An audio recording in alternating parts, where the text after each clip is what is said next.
Hello, everyone. Welcome back to Apocalypse Movies. My name is Gio, and this is my top 10 movies of 2022. Keep in mind, these are not full on reviews for every movie, more so just me naming off the movies on my list and giving you a few reasons of why it made the list. So, without further ado, let's get into it.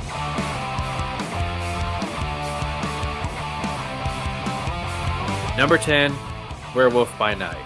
This movie is more of a short film for me, and that's why I'm including it on the list. These special presentations, I didn't really have any expectations for or any excitement, but when I watched this movie, I was just blown away by how good it was. Obviously, this touches on, classic horror movies. It pays homage, and one of my earliest memories of watching a movie in theaters was Creature of the Black Lagoon with the red and blue glasses. So maybe that's why this one felt special to me. Of course, you throw in Marvel's clever use of black and white, giving us gore creeping more toward the R rating, and a story that was good enough and just enough, didn't waste any time. It told everything it needed to tell within the hour and 5 minute runtime. Coming in at number 9 is Elvis. This one's strictly performance driven. Austin Butler is phenomenal as the King of Rock. Some of the concert sequences were just jaw dropping. Even though I watched this on HBO Max, I made me wish I was watching it on the biggest screen. This one does not shy away as far as a biopic goes. It doesn't shy away from showing the abuse and tragic story of Elvis Presley. I mean, tragic in the sense that he was worked until exhaustion and beyond that, okay? But he still brought it every night when he performed in Vegas. And I thought it was one of the more well done biopics. And for me, Elvis made the list. Strictly performance driven, music, concert sequences. That's my number 9 movie. Coming in at number 8 is Prey. This is a movie that a lot of us did not see coming. I mean, okay, you're going to give us a Predator movie set in the early 1700s, and it worked surprisingly well. Amber Mid Thunder was incredible. This restored my faith into the Predator franchise, and I can't wait to see where they go next. Coming in at number 7 is a movie I just watched recently, Babylon. Damien Chazelle, he clearly loves movies. He loves Hollywood, and he loves telling great stories. This one right here got a little weird at times, but still, I mean, the performances by Margot Robbie, Brad Pitt, and company were just amazing. It made me feel good about being a movie goer, a movie lover, a film buff, someone who loves to go to the movies and, enjoy the escape. In fact, they touch on it in this movie. The transition between silent movies to what they call talkies and how it presented actors of that era having struggled to adjust. I thought the party sequences were just spectacularly well done. They were just all over the place and really made you feel like you were there. The movie did get a little weird at times, but still, I thought it did a great job. It was my number 7 movie of the year.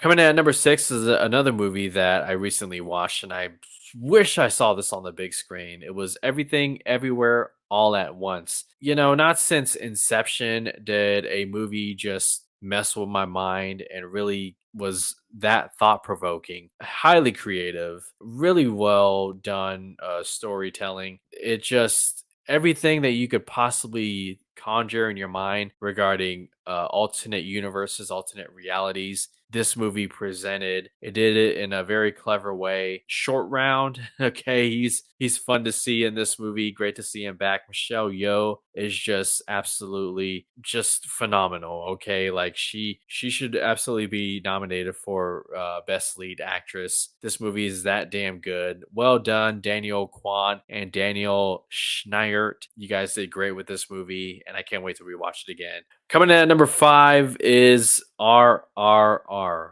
Rise, Roar, Revolt.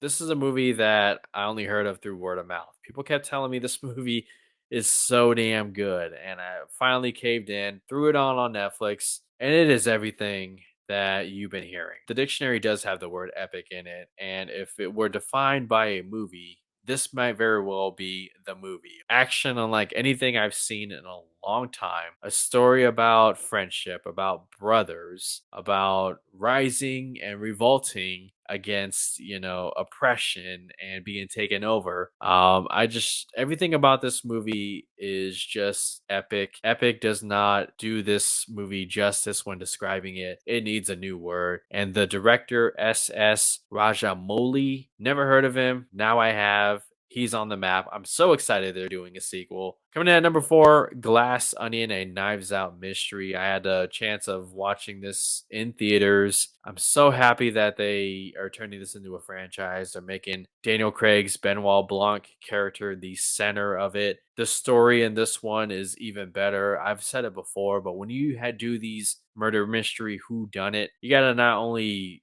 sell the audience on a great story once again, but you also got to give them great characters that they're willing to follow into this next mystery. And Ryan Johnson does all that and more. Beautifully shot, great performances. I can't wait to see where the third movie goes. Netflix was smart investing into this, and Ryan Johnson is 2 for 2 with whodunits. Coming in at number 3, The Batman. That's right, guys. The Batman is one of the best movies of the year. Matt Reeves directed the hell out of this movie. He loves his vision of Batman. Clearly, I do as well. He wanted to not only tell a story about a Batman who's very early in his stages and still learning what it means to be the Bat, but also coming to terms with his responsibility as Bruce Wayne, the face of Wayne Enterprises, Wayne Manor. The villains are all great. I mean, Colin Farrell as Penguin, Paul Dano as Riddler, and Zoe Kravitz as Catwoman. I'm invested in this world. Really well done. I can't wait to see where it goes next. And I'm so happy that Matt Reeves gets his little corner of the DC universe. Coming in at number 2 is Avatar: The Way of Water. I've been telling you guys for a long time, never bet against James Cameron, especially when it comes to him doing sequels. And this one is better than the first movie in every way possible. The visuals are just as great, but when the movie goes underwater is really when it takes your breath away and you feel like you're back in 2009 watching Avatar for the very first time. I thought the story was more well told this time around.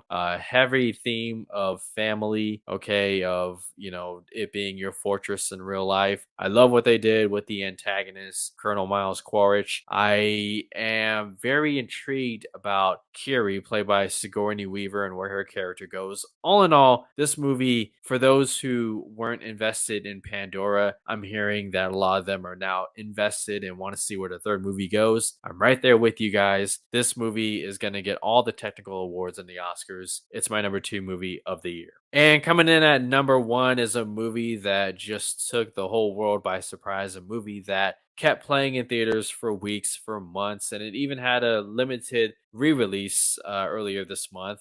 That's Top Gun Maverick, a sequel that is 30 years in the making. Tom Cruise, you did it, man. You did it. You gave us a Top Gun movie in 2022, and it's a movie that we all loved. Paid mad respect to the first movie. Obviously, you did a beautiful tribute with Val Kilmer, Iceman, your wingman. I mean, the biggest takeaway, how can it not be the fact that you actually had actors in the planes, the jets? A lot of what we saw on screen was real, and we wouldn't expect anything less from you, Tom Cruise, yet you still continue to surprise us, to blow our minds away. And Top Gun Maverick, I mean, how can that not be the movie when we talk about movies of 2022? It's my number 1 movie of the year. And that's it, guys. That's my top 10 list for 2022. And let me know what you guys think. What movies were on your list that are on my list? And what movies are you bummed about that didn't make the cut? Let me know down below. I appreciate you guys'